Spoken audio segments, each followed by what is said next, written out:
Some of the additional features that we can put on top of our firewall services include the ability to help mitigate against vulnerabilities that are common to many operating systems and help protect against spyware compromising our security.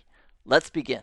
One of the really cool features about working more and more with the Palo Alto firewall is that as you get experience with where things are and how things are done, for example, using a profile and attaching it to a policy, that same type of function and feature is done for a whole bunch of services, including vulnerability protection and spyware protection. An example of a vulnerability would be, for example, a computer that's susceptible to a buffer overflow attack. And most of the time, the vendors who make the operating systems have patched and updated their software so they're no longer susceptible to many of those vulnerabilities. But if the Palo Alto firewall can keep an eye out for those and prevent those from going through, that will add some protection overall to our environment.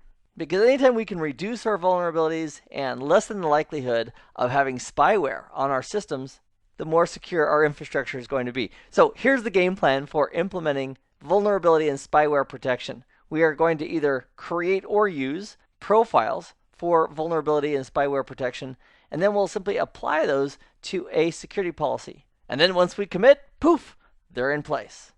So on the Palo Alto firewall, if we want to look at our profiles, my question for you is this. We've done this a few times with various profiles, including URL filtering, as well as antivirus profiles. Do you recall which tab we're going to go to take a look at the profiles? Think about that for a moment. And if you said, Keith, it's the Objects tab, you'd be absolutely correct. So we're going to select Objects, and then over here on the left, we're going to go down under Security Profiles. There's our antivirus, there's our URL filtering, and what we're going to do is take a look at anti-spyware and vulnerability protection right now. So we'll select anti-spyware from the left, and there's a default and there's a strict profile. And we could take these, we could select them and clone them, we could create our own.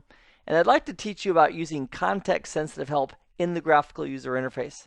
And the way you do that is simply go to a screen that you want to learn more about, and then just click on the help icon, and that brings up a separate page with all the details about the nitty-gritty for each of the features and what they do and how they're set up. And I'm reminded about the parable about teaching a man how to fish. It said basically if you give a man a fish or give a person a fish, he eats for a day. If you teach him how to fish, he can eat for a lifetime.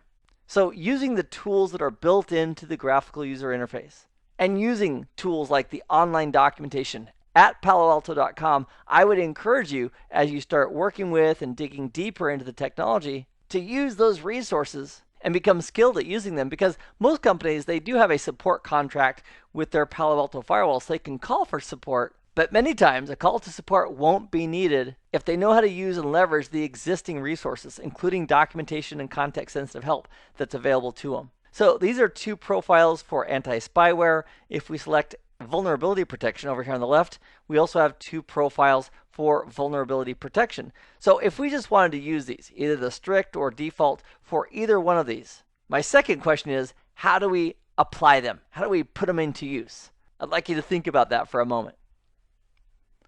And if you're saying, well, Keith, it's simple. We would apply these profiles to a security policy. And to that, I'd say, great job. So we'd go to Policies to apply these profiles. And on the left, we're going to select Security. And here's our rule number 3 in our configuration, which is allowing access out to the internet for our users. And we'll simply go over to that policy and we can click right here under the profile, or we could click right here on this rule, and that would also allow us to edit it. Let's do that. And then over here under Actions, we have our profile settings, and for vulnerability protection, we could simply select from the drop down default or strict, or if we'd created our own, we could select that as well. I'm going to select default. And then for anti-spyware, let's also go ahead and select default. And again, for more details on what's in those policies and what they're going to do, we could go to the online documentation or the help button to get the full scoop for those people who want to know more. So with those in place, we'll go ahead and click on OK. And then if we go over all the way to the right, we should have some icons for those. So these 4 little icons in the profile section represent the 4 different profiles that we currently have active and associated with the security policy. So to commit them, we simply click on Commit, then we'd confirm the commit. So now we have those additional profiles associated with that security policy rule as part of our configuration on the firewall. In this nugget, we've incorporated vulnerability protection and anti-spyware support as part of a profile that's associated with a security policy rule.